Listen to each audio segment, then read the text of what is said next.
Good morning, a warm welcome to the Humanist Community in Silicon Valley Sunday Forum. My name is Alex Havasi. I'm a member of the Humanist Community. The Humanist Community is a chapter of the American Humanist Association. Humanism is a secular and reality-based philosophy of life that affirms our ability and responsibility to lead ethical lives of personal fulfillment. Excuse me. That aspire to the greater good. We value freedom, fairness, compassion, and using science and reason to acquire and apply knowledge. If these words describe your thinking, we invite you to become a member of the Humanist Community if you haven't done so already. Membership forms are available on our website. A special welcome to those who are with us for the first time. We invite you to continue listening to our weekly forums and other events. You can find all our events listed on the website. Please aid us in continuing to present these forums by donating to the Humanist Community. You can find out how to donate again at our website, www.humanists.org. Mitchell Diamond spoke to the Humanist Community in January about the evolutionary biology of religion. Today, he presents a short video of the primatologist Frans de Waal. How do you pronounce it? That works. Okay. Describing his research that explores morality and empathy in non-human animals. Diamond then examines the relationship between morality, empathy, and other social cohesion mechanisms in animals and similar features in humans. Diamond has a BA in biology with a focus on behavioral and evolutionary biology. He has researched the popular cognitive science of religion theories and found an explanation for the evolution of religion that better fits the evidence. He's given talks to many of the atheist and freethinker groups in Northern California and has appeared on atheist podcasts, including the Atheist Experience with Tracie Harris. So would you please welcome Mitchell Diamond? Thank you very much. I'm sorry for the technical difficulties we've been having. We're going to see how it all works at this point. I want to thank Scott, Ray, who's not here, Alex, and Carl, and the rest of the Humanist Community for having me back. Yes, you heard that I gave a talk in January about the evolutionary biology of religion. Today, we're going to take a little slice of that concept, of that topic, and we're going to down a little bit more into it. So the question that we're going to be addressing is based on the idea that perhaps the most popular explanation for the origin of religion is that it fosters social cohesion and cooperation. I'm asking, is religion necessary to instill morality? And therefore, oops, oh, that jumped. Didn't want to do that. Oh, we might have a weird problem. Anyway, the question is asking, is religion necessary to create moral codes that lead to morality, which leads to social cohesion? So Frans de Waal, who just died this past March, was a primatologist at Emory University in Atlanta. Oh, it says so, Department of Psychology. He is the author of 17 books, including Primates and Philosophers, How Morality Evolved. I have a copy here. And also The Bonobo and the Atheist in Search of Humanism Among Primates. So I'm pandering to my audience here to get on your good side. So now we're going to see this TED Talk. It's about 17 minutes long, and hopefully it will work here. There it is. Okay, let's see if we can get this going here.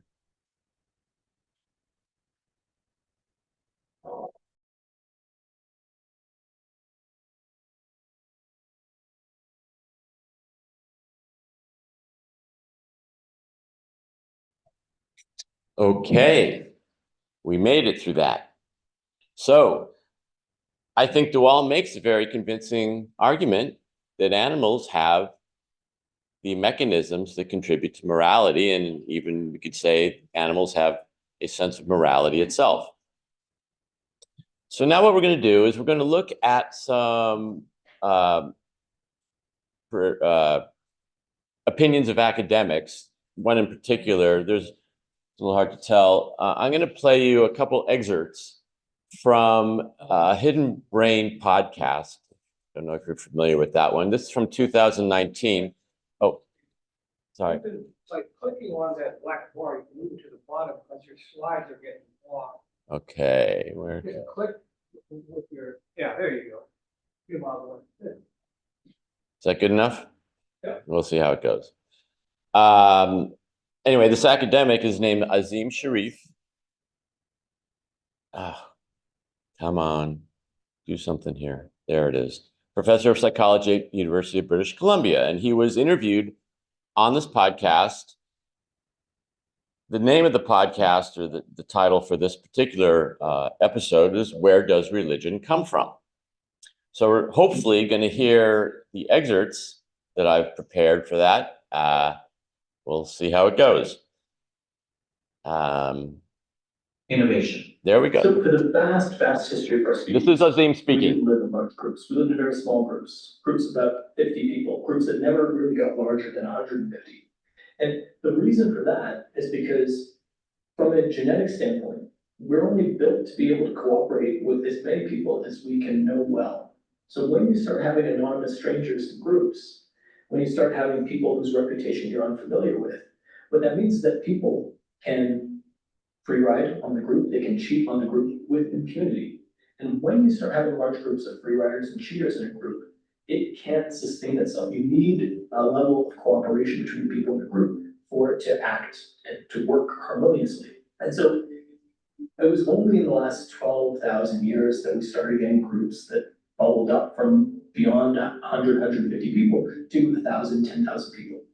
And what that means is that it needed something more than just our genetic inheritance. It needed a cultural idea.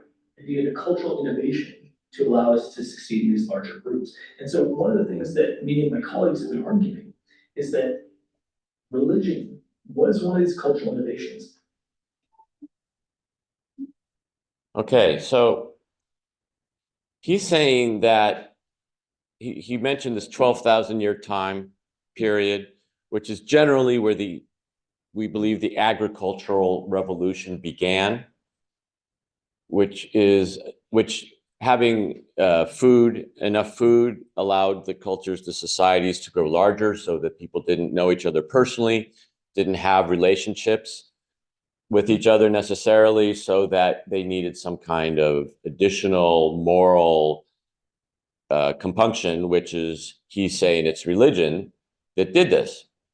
Okay, so we're going to do one more excerpt. Oh, and he mentioned that you can get free riders, what he calls free riders and cheaters, which is something de Waal actually mentioned. He talked about freeloaders in the case of the elephant, holding down one side of the rope without actually doing the work. All right, so let's see. So if you look both at the archaeological record, as well as modern hunter-gatherer tribes, so modern tribes that still live in ways that were similar to how we lived prior to 12,000 years when there was the agricultural revolution, we started settling large groups. Those types of small societies where you don't have those anonymous stranger challenges tend not to have these large primitive gods. Their gods tend to be smaller and weaker and less morally concerned. And so you tend to see that those large gods, the punitive gods, only emerge when it's necessary to have that cooperation spread. And when you have these small societies, you don't need that. Okay. Does anybody see anything that he has said that strikes you in any way that may not make as much sense as it should? Remember the title of this podcast, Where Does Religion Come From? Well, there's gods that are smaller, still religion. Oh. Yeah. But this is a quick one where we get some little audience participation, then we'll keep going. Smaller gods is still a religion. Thank you. Yes, exactly. You got a hand behind you, Alex, behind you. What are the evidence that there was the concept of God in hunter-gatherer societies? Well, there's a couple things, but I'm only going to mention one. Hunter-gatherer societies existed pretty much unchallenged contaminated by modern society, maybe up until 100 years ago. We don't know that there's any uncontaminated now, but at least there were anthropologists, ethnologists out there studying them 100 years ago, and they found that it's pretty clear that they had the sense of religion. It's in different forms maybe than we're used to, but clearly they had a sense of gods, of powers out there that controlled stuff. Since the god is conceptualized as a male, so I'm just confused. In a hunter-gatherer society, it was not a sexist society like today's society, or even in the agricultural mode of production when the gender discrimination started to happen. What is that God represented at that time? Well, I don't want to, let's save that for later if you want. I'm not, that's a little too specific and out of the context of what we're trying to talk about here. But anyway, what I did want to talk about is that the contradiction inherent in this thing is astounding. The guy's a professor, and he's not alone. I mean, there are many, many professors who study this stuff who support this idea that the religion came along to instill morality for these larger societies, and they don't have a story or an explanation for the fact that there was religious beliefs of various sorts in these smaller hunter-gatherer societies. Save the questions for later, please. We will get to it in the Q&A. But I just wanted to get your feedback. You see this. And by the way, when I gave the talk in January, you probably don't remember, but Alex read some excerpts from God Delusion, Richard Dawkins' book. Within 2 pages, Dawkins had contradicted himself on his position about religion, and people here recognize that. It's astounding that people have these theories of the origin of religion, which make no sense, and it's obvious. I mean, it's not rocket science that they are off base. That they're anyway. It makes me crazy. But let's keep going. All right. So we talked about the freeloader thing, or the free. What did we call that? Freeloader? Anyway, yeah, you know what I'm talking about. How the cheaters. And so there's this thing called the costly signaling theory of religion, which is related to that. It addresses the problem of free riders and cheaters. So costly signals, and again, this is an academic theory that's proposed as part of this whole study of religion thing.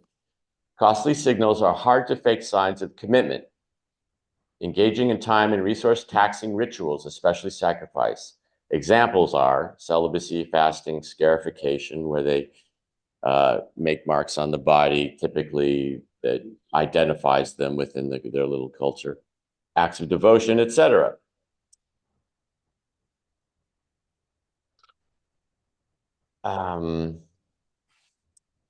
Okay, so the idea is that if you participate in the ritual and you work hard, or it's you're dancing for hours or whatever it is that, or you have eagle talons punctured into your pectoral muscles, if you're familiar with the Sundance ritual, I think it's called.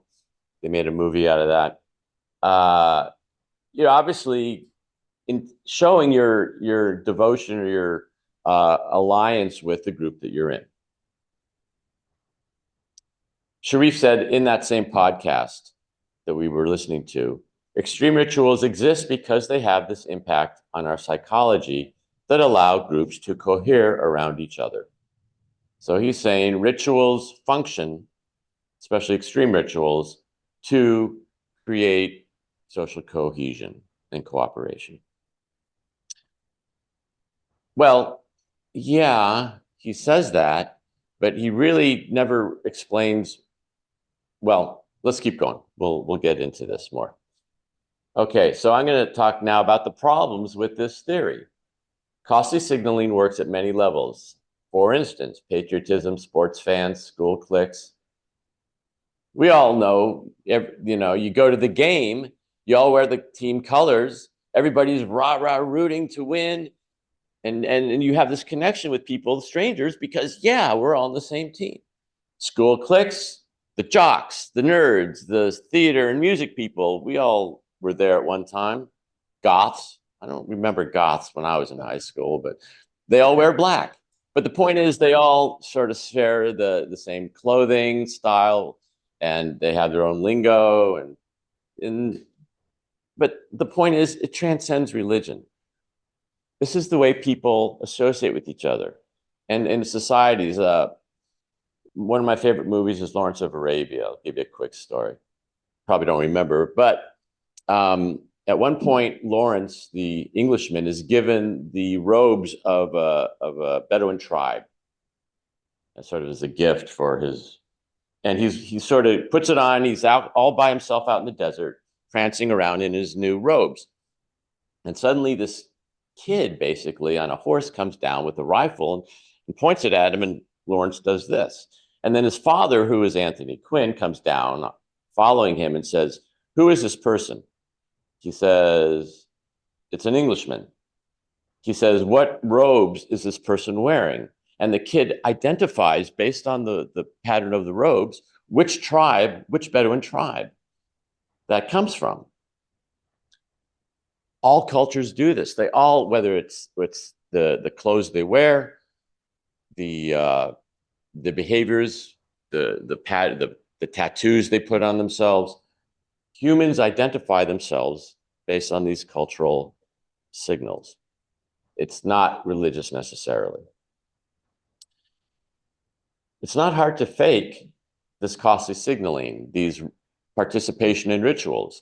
If you are nefarious and you want to pull something over on people, you can do the rituals and people will be none the wiser necessarily. People are good at deception, including self-deception. And related to that, people can display sincere moral beliefs and still lack morality.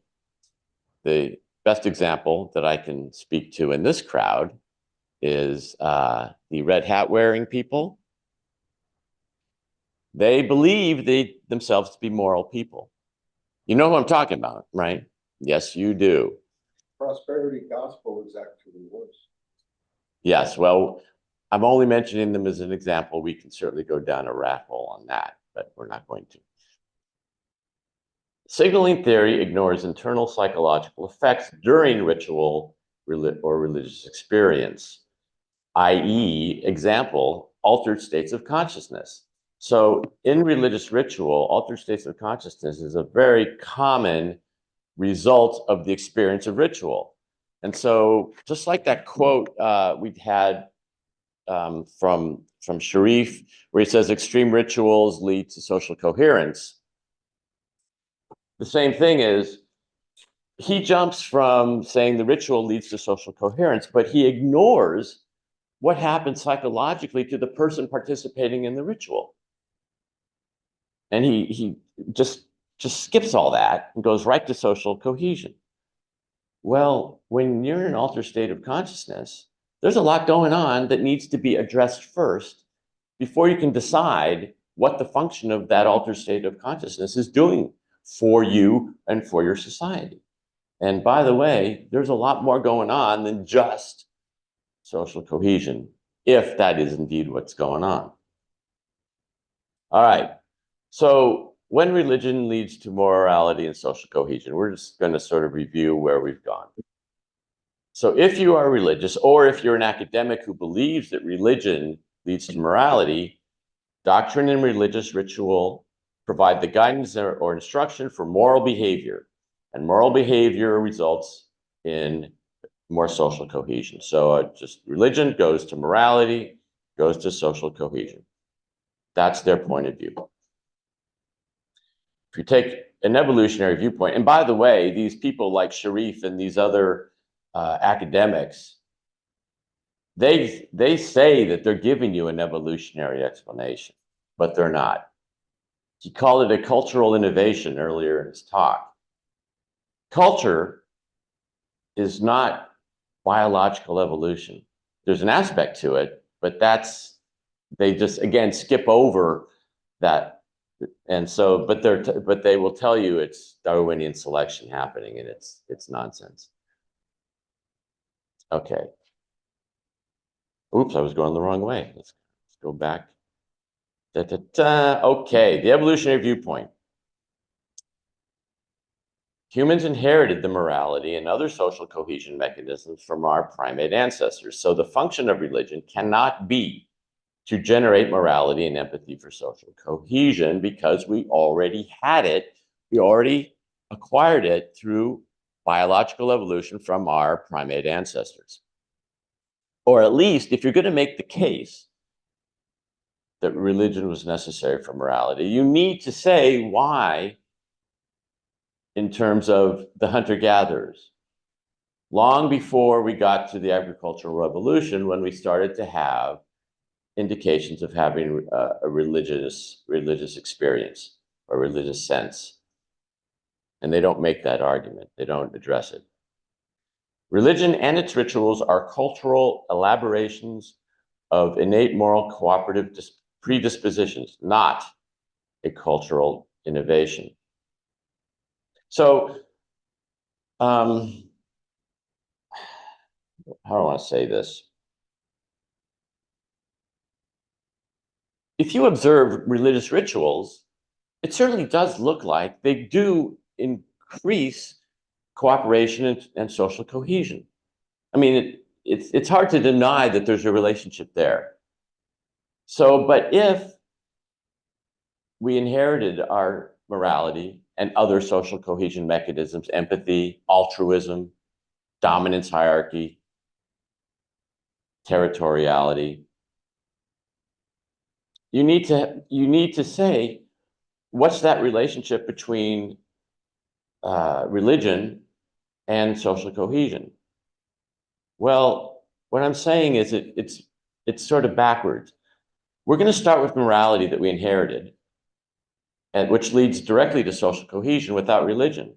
But then what religion is, as that second bullet says, it's a cultural elaboration. It's like an overlay on top of our innate moral cooperative predispositions.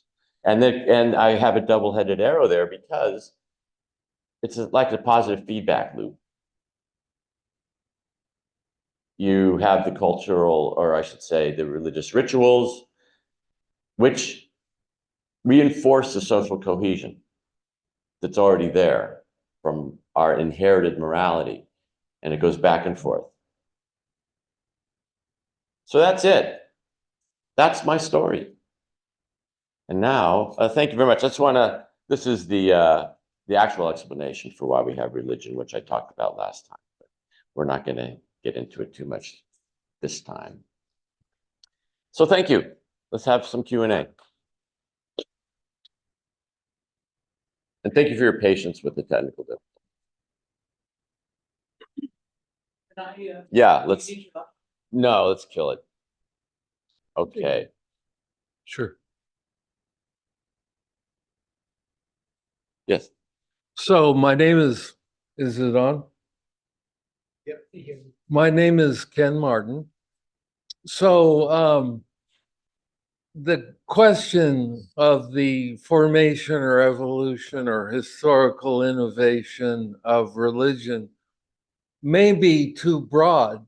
There are different kinds of religion. So, for example, a religion in the belief of survival after death or the soul, which is more of a self-awareness issue, may be quite different than a religion of punitive gods. And the question that comes to my mind is, did in fact, when civilization formed after the innovation of agriculture, did religion shift to punitive gods because of the question of large groups and the evolved mechanisms primates have for morality may not work with larger groups, hence the need for punitive gods? So, comments? I don't disagree with it, but that, as the guy said, it's a cultural innovation. It's not a biological innovation. Yeah. And I specifically talk about it, the big picture of the origin of religion is you have to start where religion started. As you point out, the concept of a soul, the concept, the fact that early humans buried their dead with tributes or grave goods, which implied the existence of a soul. And so that's where I go to say, what's the origin of religion?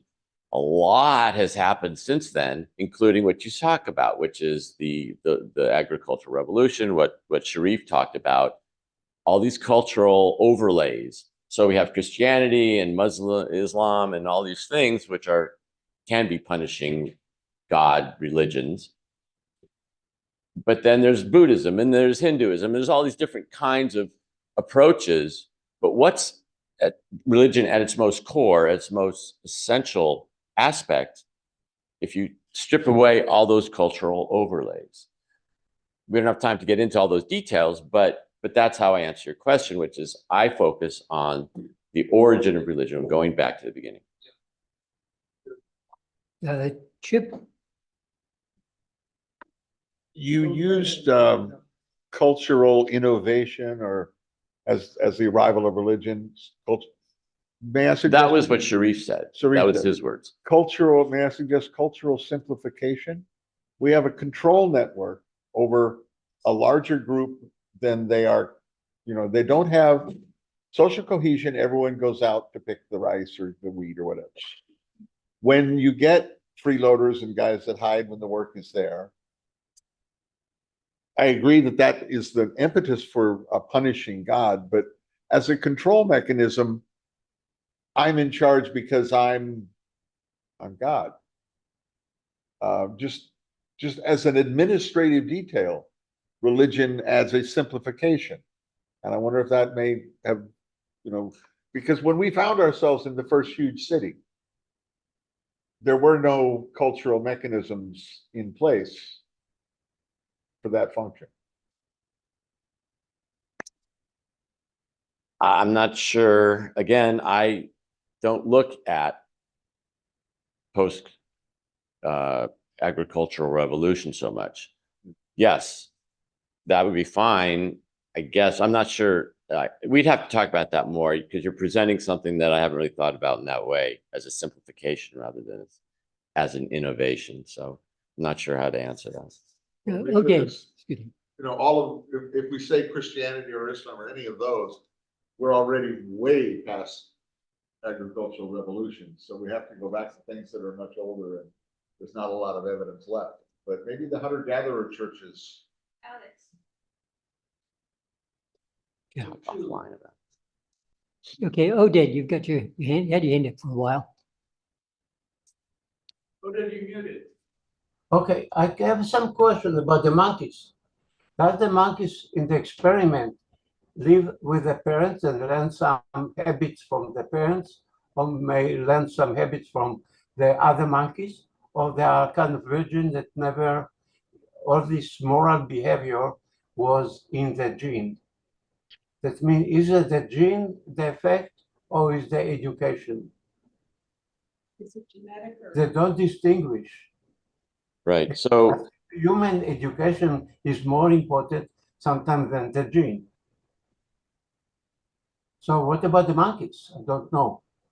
well, we know that chimpanzees have culture, which means that one troop of chimpanzees might learn a technique, a cultural technique that another troop does not use or has not invented or figured out. But my bias is something that most people that I know don't really like, which is that even though we have this immense culture where each society can control their own technologies and have, ways of living that are completely different from another area, another group of humans, technologies, that by and large, for the most part, we are still driven by our biology, by our genetics. So just as a quick example, and I know people are gonna maybe not like this, but you know, I have been associated with peace movements most of my life, and yet wars continue. The history of humanity is, to a great degree, the history of war. I don't like it, but you can't deny it. It's the way it is, and we still face it today. We wish there wasn't war. People are still killing each other needlessly, and yet humans are war animals. That's our biology. And we keep thinking that we can overturn that by education and by all these, you know, more cultural elaborations. But our biology is still first and foremost. It's our genetics. Kusuma? I agree with him. It is a controlling factor, religion. And also I feel it's pretty simplistic way of defining it, because you are concentrating on Middle Eastern religion, Christianity, Judaism, Islam. You're not looking at other parts of the globe. For example, in India, it's pretty, very, very controlling. And what I feel is that the religion itself was, as you said, part of it is to control other classes, including women. It's a very patriarchal. The concept of God is male. We worship as he, not she. The whole religious rituals is to subjugate other classes, creating classes in human species, and also subjugate women. Because if you look at the agricultural mode of production, then when the women are subjugated to stay at home and reproduce, because they need labor forces to do the agricultural mode of production to sustain that. So women became confined to their homes. Their independence is gone, whereas in gatherer-hunter time, there was equality. Women were the gatherers. They were the main sustainers of our species, not the male. So it's changing, and looking at religion from one perspective, I feel it's a very simplistic way of looking at it. And I feel this is a patriarchal analysis of religion, not looking at it also from women's perspective. Can you comment on that? Thank you. Well, as I said before, I focus on the hunter-gatherer type of religions, not on the post-agricultural religions, the larger religions that are, we talked about. Yeah, they're common today. What was the relationship of people in those hunter-gatherer tribes? What was religion like for them? Well, I haven't gone into those details. My talk today was about morality. And so I'm saying that because primates and elephants and other mammals and perhaps some birds have a sense of fairness, empathy, altruism, it's obvious for anybody who follows Darwinian evolution that we would have inherited those same characteristics, which means religion is not the reason for us having a sense of morality and fairness and empathy and altruism. That's the point I'm making. You start there. Now, everything after that, after the agricultural revolution, it's cultural. They made a lot of cultural rules, patriarchy and controlling and all these other things. But religion started way before that, 60,000, 70,000, 100,000 years ago. Now, again, the indication of religion in the early cultures was burying the dead with tributes or grave goods. The sense that they had a continued life in the afterlife, have a soul. And now, you know, when they first came up with these discoveries of these burials, they were 50,000, 60,000 years old. But the more they find, the more they're pushing that to the 100,000 year or even longer back in history. You know, agricultural revolution, 11,000, 12,000 years ago, we're talking 10 times longer that religion has existed in humanity in small tribes. That's where religion began. That's what I'm talking about when I talk about the origin of religion, not this modern stuff. I want to make a comment myself. I was thinking that one of the things that distinguishes us from the rest of the animal kingdom is language, and specifically the fact that we love to tell stories. You know, and the story I'm thinking of is you see that shaking in the bushes over there. You're wondering what's behind there. Let me tell you a story about that. And if it's a good story, it'll spread. And that's kind of what led to the belief in the supernatural. And as for morality, I think we learned it the way most other animals do. We learn it from our parents, our siblings, our playmates, and we work things out. We pretty much work them out all the same way. And I think the moral part of the brain is it's not the prefrontal lobe, it's the primitive part of the brain that teaches us morality.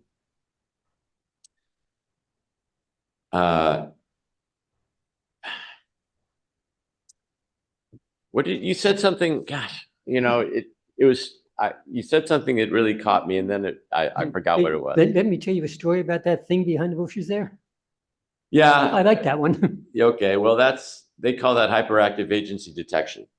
There's actually, and the fact that there's a story, I can tell you about it. yeah, well, okay, so then we have mythology. So the stories, as a group, mythologies are a part of the history of humanity. So the mythologies tend to be stories that explain why there's lightning and earthquakes and hurricanes and all these different things. It's a god, it's some force beyond our capability of knowledge that creates all these things. Well, yes, because we have this big brain, we come up with these stories to explain things. But, and you pointed out that other animals don't do that, and that's right.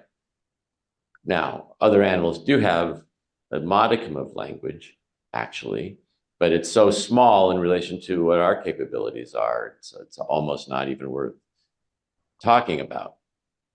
But the idea that we are capable of asking the questions that other animals are not capable of asking, that leads into the issue that we can't answer the questions we ask, that we make them up.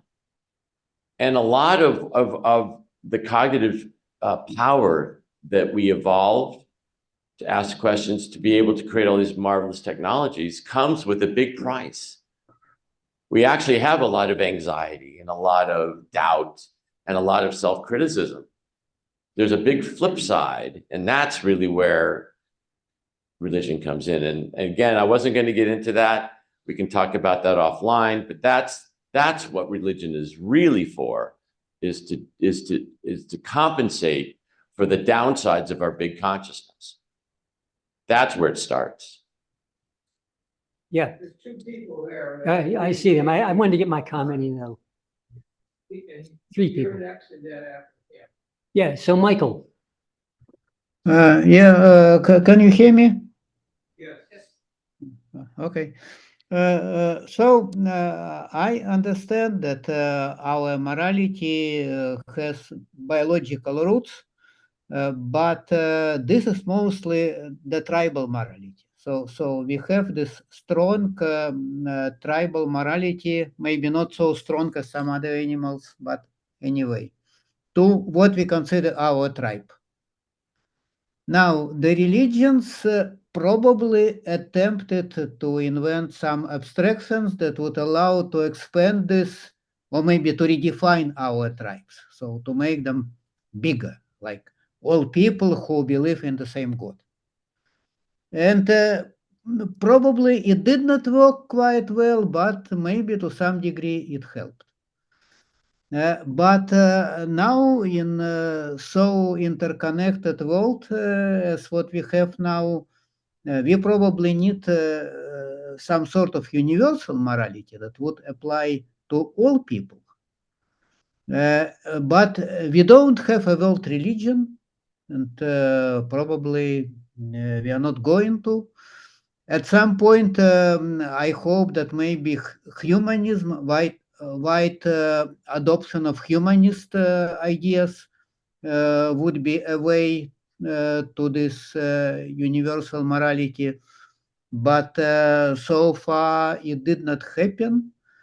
So do you have any thoughts about, is it possible to extend our morality with these biological roots for tribal morality to make it this universal morality?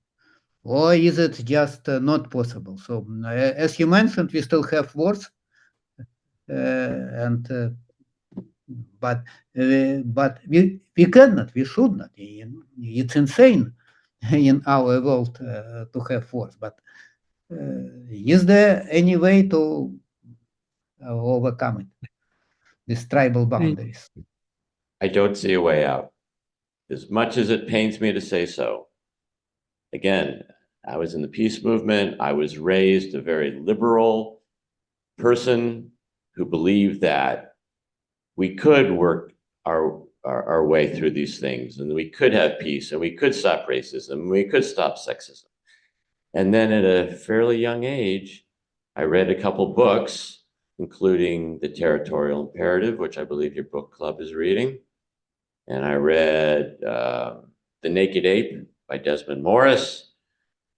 And it opened my eyes, sadly, to say we are biological organisms. We are animals, first and foremost. And in all the years since then, nothing has changed, in my opinion. Because again, as I said, yes, war keeps going on, keeps going on. And the way people treat each other in general. People treat each other with empathy and morality and decency, and people treat each other meanly and nastily. And we are this animal that is this animal and continues to be this animal.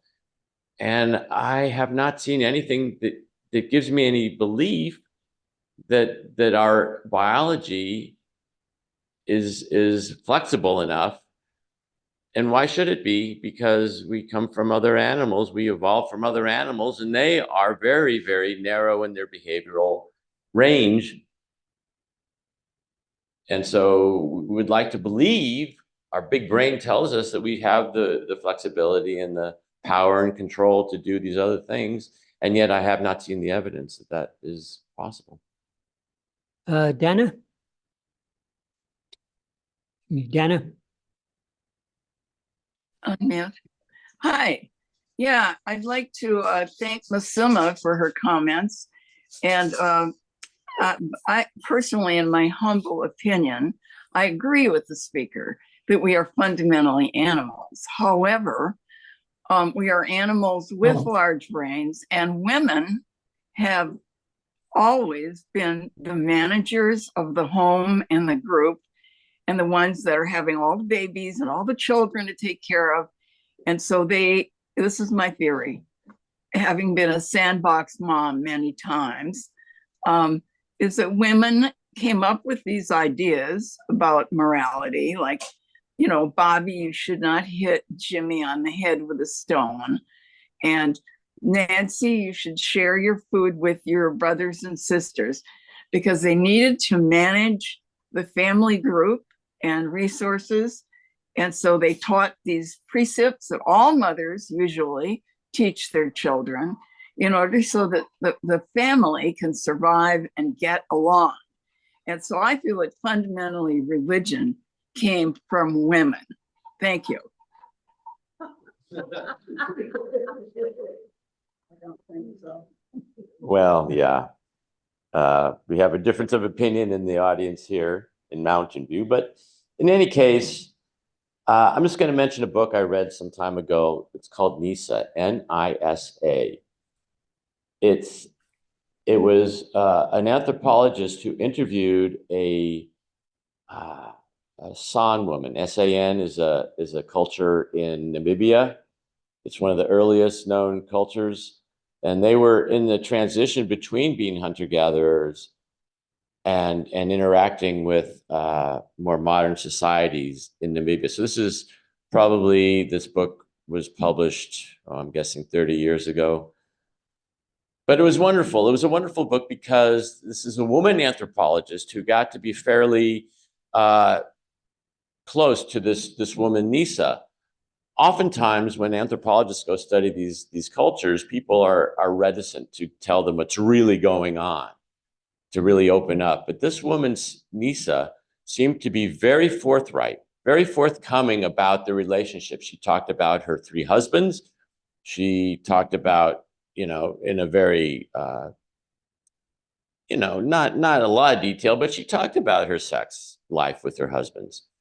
She talked about the relationships that she had, this Native woman had with her colleagues, her peers, these other women. She talked about the children and their relationships and how they would squabble. The children would squabble as children do. And then the mothers would come out and they'd argue with each other about which child was responsible for the squabble.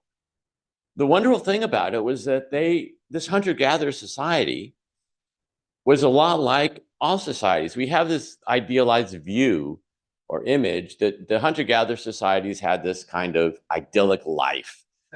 Everybody got along together. No, they're humans just like we are. And they would fight and they would argue and they say, the hunters would go hunting, they'd bring back the food, and then people would argue about, you're not sharing as much as you're supposed to share. We need more meat.